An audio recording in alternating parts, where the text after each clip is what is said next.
ಮುಂಬರುವ ಲೋಕಸಭಾ ಚುನಾವಣೆಯಲ್ಲಿ ತುಮಕೂರು ಕ್ಷೇತ್ರದಿಂದ ಬಿಜೆಪಿಯಿಂದ ವಿ ಸೋಮಣ್ಣ ಅವರು ಸ್ಪರ್ಧೆ ಮಾಡ್ತಾರೆ. ಬಹುತೇಕ ಟಿಕೆಟ್ ಅವರಿಗೆ ಫಿಕ್ಸ್ ಅನ್ನೋ ಸನ್ನಿವೇಶಗಳು ಕಂಡು ಬರ್ತಾ ಇದೆ. ಪಬ್ಲಿಕ್ ಟಿವಿ ವರದಿ ಬಗ್ಗೆ ಪ್ರತಿಕ್ರಿಯಿಸಿದ್ದಾರೆ ವಿ ಸೋಮಣ್ಣನವರು.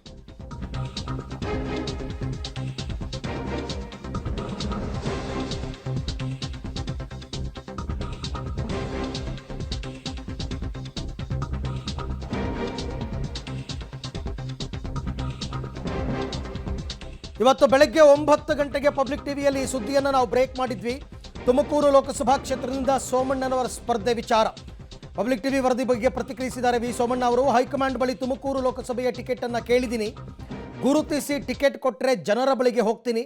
ತುಮಕೂರು ನನಗೇನು ಹೊಸದೇನೂ ಅಲ್ಲ, ಹೈಕಮಾಂಡ್ ಎಲ್ಲಿಗೆ ಕಳಿಸಿದ್ರೂ ಹೋಗಿ ನಿಲ್ತೀನಿ. ಆದರೆ ನನಗೂ ತುಮಕೂರಿಗೂ ಅವಿನಾಭಾವ ಸಂಬಂಧ ಇದೆ ಅಂತ ಪಬ್ಲಿಕ್ ಟಿವಿಯ ವರದಿಯ ಬಗ್ಗೆ ಪ್ರತಿಕ್ರಿಯಿಸಿದ್ದಾರೆ ವಿ ಸೋಮಣ್ಣ ಅವರು.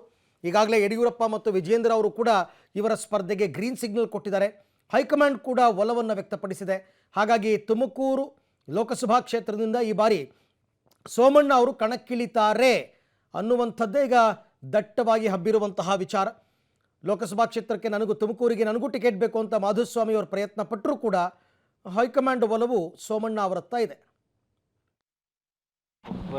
ಹೈಕಮಾಂಡ್ ಸುಳಿವು ಕೊಟ್ಟಿಲ್ಲ ಅಂತ ಸೋಮಣ್ಣ ಅವರ ಟಿಕೆಟ್ ನನಗೇನು ಮಾಹಿತಿ ಇಲ್ಲ. ವಿಜೇಂದ್ರ ಅವರು ಹೇಳಿದ್ದಾರೆ. ನನಗೆ ಖಂಡಿತ ಮಾಹಿತಿ ಇಲ್ಲ. ಅಲ್ಲ ಸರ್, ವಿಜೇಂದ್ರ ಅವರು ಹೇಳಿದ್ದಾರೆ ರೆಡಿಯಾಗಿ. ನನಗೆ ಗೊತ್ತಿಲ್ಲ, ಅದು ಖಂಡಿತ ಗೊತ್ತಿಲ್ಲ. ಅಲ್ಲಿ ಪ್ರಿಪರೇಷನ್ ಆರಂಭ ಮಾಡ್ತಾ ಇದ್ದೀರಿ ಸರ್ ನೀವು? ಅದೇ ಅಲ್ಲಪ್ಪ, ನಾನು 365 ದಿನ ಎಲೆಕ್ಷನ್ನೇ ಮಾಡೋದು. ನಾನು ಈಗ ಗೆದ್ದಾಗೂ ಕೂಡ 45 ವರ್ಷದಿಂದ ನಾನು ಯಾವ ಥರ ಇಲ್ಲಿ ಗೆದ್ದೋನು ಒಂದಿನ ವಾಪಸ್ಸು ಗೆದ್ದಿದ್ದೀನಂತ ಎಲ್ಲರೂ ಕುಂತಿದ್ದೀನಂತ ಹೇಳಿಸಿ ನೀವು ಇವತ್ತಿಂದ ಇವತ್ತಷ್ಟೇ, ನಾಳೆ ಅಗೇನು ರೊಟೀನ್ ವರ್ಕ್ ಇದ್ದು ನಮಗೆ. ಆ ಥರ ಏನು ರೊಟೀನ್ ವರ್ಕು. ಸ್ವಲ್ಪ ಸೋತಿದ್ದರಿಂದ ಸ್ವಲ್ಪ ಸೋಂಬೇರಿ ಆಗಿದ್ದೀನಿ. ಹಾಗಾಗಿ ಸ್ವಲ್ಪ ಆಕ್ಟಿವಿಟೀಸ್ ಆಗಬೇಕು. ಅದಾಯಿತು, ಒಂದು ಕೇಳಿದ್ದೀವಿ, ಹೈಕಮಾಂಡು ಗುರುತಿಸಿ ಕೊಟ್ಟರೆ ಜನಗಳ ಹತ್ರ ಹೋಗ್ತೀವಿ. ಈ ರಾಷ್ಟ್ರಕ್ಕೆ ಮತ್ತೊಮ್ಮೆ ಸನ್ಮಾನ್ಯ ನರೇಂದ್ರ ಮೋದಿಯವರು ರಾಷ್ಟ್ರದ ಪ್ರಧಾನಿ ಆಗಬೇಕು, ಭವ್ಯ ಭಾರತದ ಭವಿಷ್ಯದಲ್ಲಿ ಭಾರತವನ್ನು ಉತ್ತುಂಗ ಕೊಂಡೊಯ್ತಾರೆ ಅನ್ನುವ ಅಚಲವಾದ ನಂಬಿಕೆ 142 ಕೋಟಿ ಭಾರತೀಯರಲ್ಲಿದೆ. ಅದು ನನ್ನಲ್ಲೂ ಇದೆ.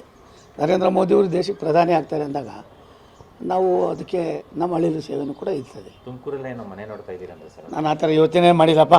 ನನಗೇನು ತುಮಕೂರು ಅಷ್ಟೇನಲ್ಲ, ನನಗೆ ಬೆಂಗಳೂರು ಎಷ್ಟೋ ತುಮಕೂರು ಅಷ್ಟೇಪ್ಪ. ಬೆಂಗಳೂರಿಗಿನ್ನ ಹತ್ತಿರದಲ್ಲಿರ್ತಕ್ಕಂಥ ಈ ಬಗ್ಗೆ ಮತ್ತಷ್ಟು ಮಾಹಿತಿ ನನ್ನ ಕೊಲೀಗ್ ಮಸೂದ್ ಅವರಿಂದ ಪಡೆಯೋಣ. ಮಸೂದ್, ಅಧಿಕೃತವಾಗಿ ಪಕ್ಷದ ವತಿಯಿಂದ ಟಿಕೆಟ್ ಅನೌನ್ಸ್ ಆಗೋ ತನಕ ಬಹಿರಂಗವಾಗಿ ಹೇಳ್ಕೊಳ್ಬಾರ್ದು ಅಂತಕ್ಕಂಥ ಮನಸ್ಥಿತಿ ಏನಾದರೂ ಇದೆಯಾ ಅಂತ? ಅರವಿಂದ್, ಹೌದು, ಅದೇ ತರನೇ ಇವತ್ತು ಅವ್ರು ಮಾತಾಡಿದ ರೀತಿ ನೋಡಿದ್ರೆ ನಾವು ಕೂಡ ಇಷ್ಟು ದಿನ ಕಾಲ ಸೋಮಣ್ಣ ಅವ್ರನ್ನ ಮಾತಾಡ್ತಿರ್ಲಿಲ್ಲ. ಅವರು ರಾಜ್ಯಸಭೆ ಚುನಾವಣಾ ಟಿಕೆಟ್ ತಪ್ಪಿದಾಗಿನಿಂದಲೂ ಕೂಡ ಒಂದ್ ರೀತಿಯಲ್ಲಿ ಹೈಕಮಾಂಡ್ ಮೇಲೆ ಮುನಿಸ್ಕೊಳ್ತಾ ಇದ್ರು, ಮಾತಾಡ್ತಿರ್ಲಿಲ್ಲ, ಮಾಧ್ಯಮಗಳಿಗೂ ಕೂಡ ಅಂತರ ಕಾಯ್ದುಕೊಂಡಿದ್ರು. ನಿನ್ನೆ ಯಾವಾಗ ಗ್ರೀನ್ ಸಿಗ್ನಲ್ ಸಿಕ್ಕಿದೆ ತುಮಕೂರು ಟಿಕೆಟ್ ನಿಮಗೆ ಅನ್ನುವಂತಹ ರೀತಿಯಲ್ಲಿ ಆ ಹಿನ್ನೆಲೆಯಲ್ಲೇ ಸ್ವಲ್ಪ ಹುರುಪ್ನಲ್ಲಿದ್ರು. ಇವತ್ತು ಮಾಧ್ಯಮಗಳಿಗೆ ಮಾತನಾಡಿದರೆ ಬಹಳ ದಿನಗಳ ನಂತರ ಬಹುತೇಕ ತುಮಕೂರು ಲೋಕಸಭೆ ಟಿಕೆಟ್ ಸೋಮಣ್ಣ ಅವರಿಗೆ ಅಂತ ಕೂಡ ಹೇಳಲಾಗ್ತಿದೆ. ನಿನ್ನೆ ಯಡಿಯೂರಪ್ಪ ವಿಜಯೇಂದ್ರ ಕಡೆಯಿಂದಲೂ ಕೂಡ ಸುಳಿವು ಸಿಕ್ಕಿದೆ, ಹೈಕಮಾಂಡ್ ಕಡೆಯಿಂದಲೂ ಕೂಡ ಸಂದೇಶ ಬಂದಿದೆ. ಬಹುತೇಕ ತುಮಕೂರಿನಲ್ಲಿ 2-3 ತಿಂಗಳ ಕಾಲ ಅಲ್ಲೇ ವಾಸ್ತವ್ಯ ಹೂಡಿ ಅಖಾಡವನ್ನ ರೆಡಿ ಮಾಡ್ಕೊಂಡು ಬಹುತೇಕ ಗೆಲ್ಲುವತ್ತ ಅವರು ದೃಷ್ಟಿ ಹರಿಸಬಹುದು. ಆದ್ರೆ ಅದನ್ನ ಬಹಿರಂಗವಾಗಿ ಹೇಳ್ಕೋಬೇಡಿ ಸುಮ್ನೆ ಯಾಕೆ ಅನ್ನುವಂತಹ ಒಂದು ಸಂದೇಶವೂ ಕೂಡ ಬಂದಿರೋ ಹಿನ್ನೆಲೆಯಲ್ಲಿ ಬಹಿರಂಗವಾಗಿ ಅದನ್ನ ಸೋಮಣ್ಣವರು ಒಪ್ಕೊಳ್ತಾ ಇಲ್ಲ. ಆದ್ರೆ ಮಾಹಿತಿಗಳ ಪ್ರಕಾರ, ಮೂಲಗಳ ಪ್ರಕಾರ ಬಹುತೇಕ ಸೋಮಣ್ಣ ಅವ್ರಿಗೆ ಲೋಕಸಭೆ ಟಿಕೆಟ್, ತುಮಕೂರು ಲೋಕಸಭೆ ಟಿಕೆಟ್ ಕೊಡ್ತಾರಂತ ಕೂಡ ಹೇಳಲಾಗ್ತಿದೆ. ಅಧಿಕೃತವಾಗಿ ಪ್ರಕಟ ಕೂಡ ಆಗುತ್ತೆ. ಹಾಗಾಗಿ ಅವರು ಹೇಳೋದಕ್ಕೆ ಹಿಂಜರಿತಾ ಇದ್ದಾರೆ. ಈಗ ತುಮಕೂರ್ಗೂ ಕೂಡ ಈಗ ಹೋಗಿದ್ದಾರೆ, ಅಲ್ಲಿ ಓಡಾಟ ಚುರುಕು ಮಾಡ್ತಾ ಇದ್ದಾರೆ. ಮಠಾಧೀಶರು, ಬೇರೆ ಬೇರೆ ಮುಖಂಡರ ಮನೆಗಳಿಗೂ ಕೂಡ ಇವತ್ತು ಭೇಟಿ ಕೊಟ್ಟು ಅಖಾಡವನ್ನ ಭದ್ರಪಡಿಸಿಕೊಳ್ಳುವಂತ ಪ್ರಯತ್ನವನ್ನ ಮಾಡ್ತಾ ಇದ್ದಾರೆ. Arvind. Okay Masood, thank you ತಮ್ಮೆಲ್ಲ ಮಾಹಿತಿಗೆ.